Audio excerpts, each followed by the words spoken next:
So what is MPC? MPC is also called SMPC. S stands for secure multi-party computation, but it's already assumed. That's why we don't put S all the time. So MPC is interactive, cryptographic interactive protocol that allows parties to jointly compute a function over their inputs while keeping those inputs private. So what does it mean? Let's say we have a public function f that has two parameters, let's say a and b, and we have two parties, let's say, and one party has only like input a, and second party has input b, and they want to compute the function without revealing the output. So MPC allows to do this. There are we can categorize MPC into two groups. First group is app-specific MPC, and second one is general-purpose MPC. So what is app-specific MPC? App-specific MPC is that when we have specific function and we create protocol exactly for this function. So for example, we have threshold signatures like Shamir secret sharing scheme, PSI, etc. So what is general purpose MPC? General purpose MPC allows us to create a protocol for any function, actually, like for any computation. So in the end, it's less optimal, of course, than app-specific MPC, but at the same time, it allows us to create protocols for more difficult logic. Let's say MPC ML, like machine learning with MPC, for example. So also feel free to ask any questions anytime. This is more. I don't want to for this to be pure a talk. Let it be discussion as well. So how we can do this? So there are many schemes.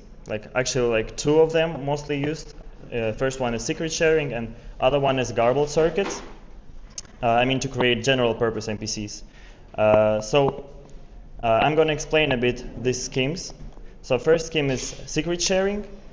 Secret sharing, basically what we need to do is addition and multiplication to be able to represent any function, any computation.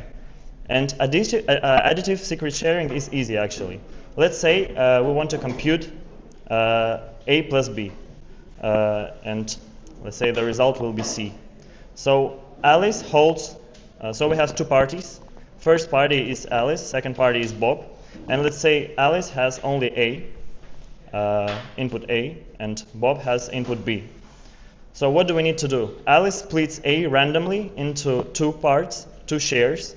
So one share is A1, we call one share A1, and second share A2, where A1 plus A2 equals A. Let's say if the number is 1,000, then two shares will be 600 and 400, for example. And she shares A2 with Bob. And Bob does the same for B and shares B2 with Alice. And they both can compute computation addition on their shares, basically. So they compute and get the CI result, and then they can reveal CI result and compute it in the end. So this scheme, specifically exactly this scheme, doesn't make that much sense, because in the end, second party can, find out the input of first party, because it can just subtract, their input from the result. But I made this example for simplicity. In general, we can do this, secret sharing usually used for more than two parties. Let's say for three parties, it won't be able, any party won't be able to find out the inputs of other parties, because even if they do subtraction, they will get only the addition, the sum of other inputs, but not the inputs separately. So yeah, for addition it's super easy. For multiplication it's harder, actually. This is the same problem. We want to compute A multiplied A times B without revealing A and B. It's possible to do this, but it requires oblivious transfer protocol. I'm not going to go deeply into how we can make multiplicative secret sharing. I'm going to go over oblivious transfer, and then I will send links. You can read yourself after, or you can ask me questions after this presentation as well. So what is oblivious transfer? Oblivious transfer is a cryptographic two-party protocol that allows the receiving party to obliviously select one of the sending party's input. And the protocol's privacy guarantees ensure that the sender doesn't learn the choice of the receiver and the receiver doesn't learn the non-selected inputs. So if you want an example, let's say we have again two parties. Party 1 has two numbers, let's say. It's like a number 1, number 2. And second party wants to pick one specific number, let's say number 1, but this party doesn't want to reveal their pick, and at the same time, first party doesn't want to reveal any other numbers, numbers, except the picked one. So it's possible to do this. It's also kind of on itself also like kind of two PC, basically two-party computation. So it can be done using RSA, but this requires many interactions. Usually we made it with RSA. Requires like 6 interactions if I remember correctly. But with recent developments, researches, we can also do in laconic way. It's using extractable witness encryption for KZG commitments. It's also already implemented, this oblivious transfer scheme, and I will share the links in Discord after that. And another protocol to make MPC possible is garbled circuits. So garbled circuits is usually used for two-party computation, and what do we do is that we have we represent our logic, our function in a Boolean circuit, and then we have two parties. One party is called gobbler, and second party called evaluator. And basically, one party we have maybe I can show you an example on the board, right? Yeah. Which marker should I use? This one? Okay.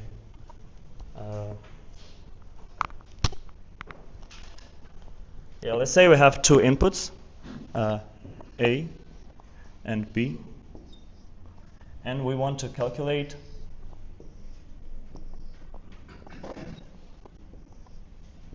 calculate AND gate for A and B. So party 1 holds A, party 2 holds B, and for this we can make truth table. So let's say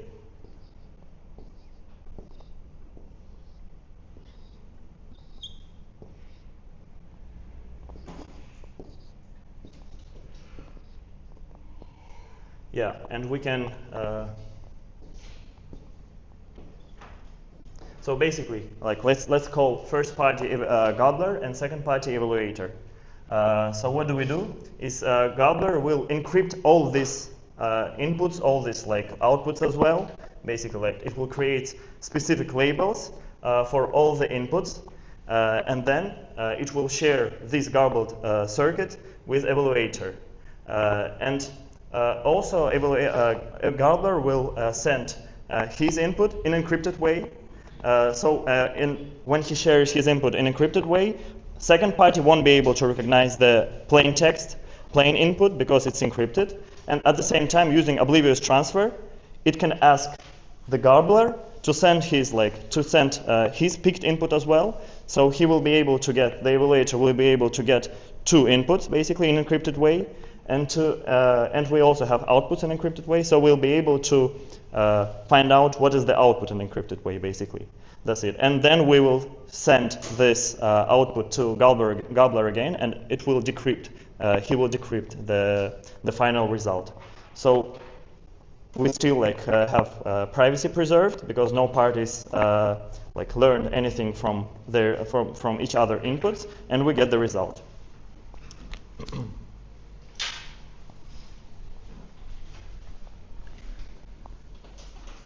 Yeah. And right now, if when you know already a bit theory behind that, I will go over how we can create MPC apps. So we in PSC, we work on different, like on tooling. We work on research as well. We work on tooling as well. So me personally, I work on tooling, and we mostly, like I personally, mostly work on this project. It's called Circom to Arith-C. So what does it make? What is it? Circom. What is Circom to Arith-C? It's basically it's fork of Circom. If you already know, Circom is like DSL, domain-specific language, to create ZK circuits. And we made a fork so that Circom to Arith-C, it compiles to Bristol format. So what is Bristol format? Bristol format is like universal format to describe MPC circuits. It can be arithmetic circuit and Boolean circuits as well. So we compile it basically with our compiler, with our fork, to this Bristol format. Why we decided to make it like fork of Circom? Because Circom is like very user-friendly, as we believe, and it also has already like many developments, many circuits, and we can just easily take all this like already implemented circuits and just run them in MPC. I will show you later. Also, we have this project called Summon. It's basically like the same idea as Circom to Arith-C, but it's like TypeScript, JavaScript, like DSL, and it also compiles to Bristol format, to Boolean or arithmetic circuit. You can specify it. And we also have a project called Circom MP Speeds. So I will say that these like two projects, Circom to Arith-C and Summon, they are more kind of like front-end part. And we have MP Speeds. So MP Speeds is a big library for MPC. It has like implementations of like, I don't know, all protocols and all MPC protocols. And basically this project is when we want to combine front-end with back-end so that we compile something and run it in MPC. Yes.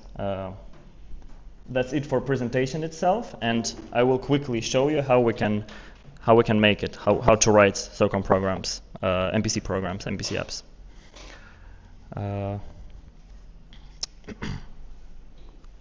Let me open. One second.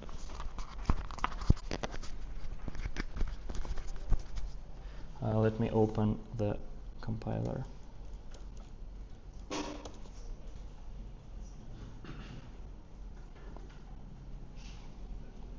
I will remove this example because it's too big.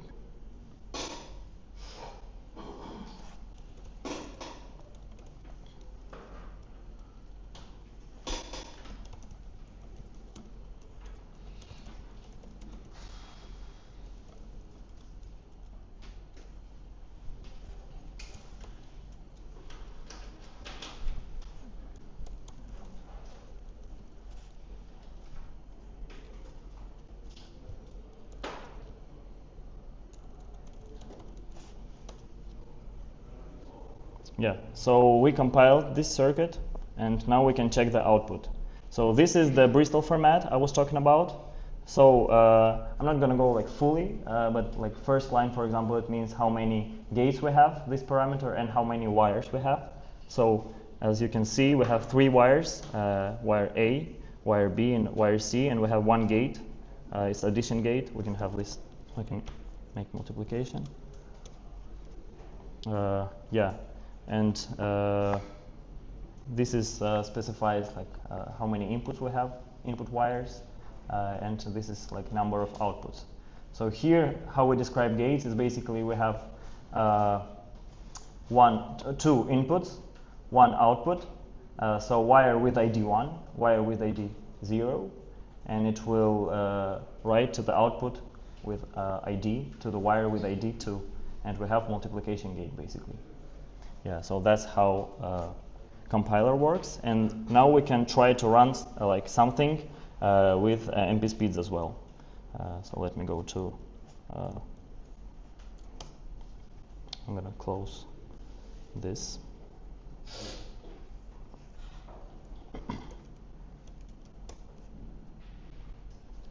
So what do we have in Circom MP Speeds? In Circom MP Speeds, so basically like MP Speeds, as I said, it's a big library, big framework to run MPC apps, MPC protocols, and it runs the code with it takes .mpc file as an input. So we need to transpile, we need to translate our generated Bristol format to this .mpc file, basically. So that's actually like the purpose of this project. And what do we do in this project? We took circumlib.ml. So circumlib.ml is a set of machine learning circuits written in Circum. So we just we didn't change, we almost didn't change anything. We just took the circuits, we just like switched the dependencies, the Circum version, and that's it. We didn't change anything. And we were able to run MPC circuits ML circuits in MPC, basically. Yeah, so let me show you, like, for example, we have dense layer. Like this is the circuit. And now we can run it. So this is, for simplicity again, we run MPC, we execute MPC protocol fully on our machine. But it's possible, of course, to do this like on different machines as well. And we already have this also in our repo. We have Docker file for that. You can like try to launch it yourself as well. So what do we do here? For the dense circuit, we can open this file called MPC settings. Sorry. And what we do here is, if we open dense circuit, we have different inputs, right? We have input in, we had weights, we had like all these inputs and outputs, and we can create one more file where like it's called MPC settings.json, where we specify which party will provide which input, basically. So we create two parties, like let's say party Alice and like party second is Bob, and we say like Bob will provide this input and all other inputs will provide Alice, basically. And then we just generate inputs for both parties and we run it, basically. Yeah, so as it said, we generated MPSpeed's input for party 0, for party 1, and computation is finished, yes. Yeah, that's probably it. If you have like more questions, how you can run it on different machines, let's say, we can talk about this later as well. Yeah, thanks for listening.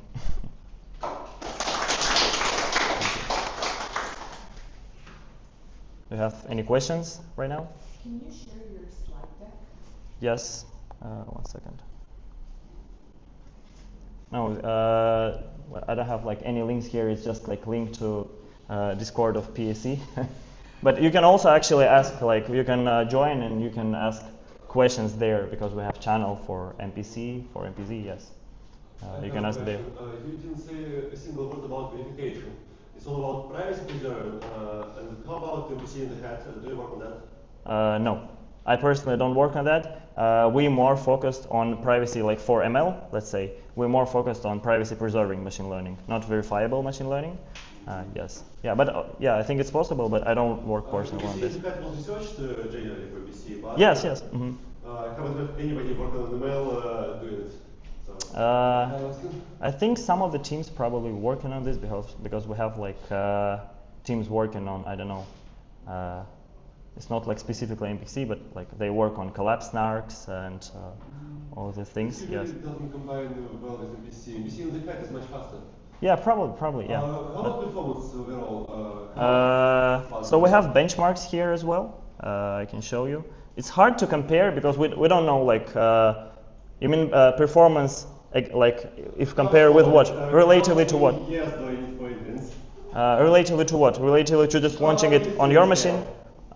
This is scale, for example. No, I mean relatively to launch it on your own machine fully, or.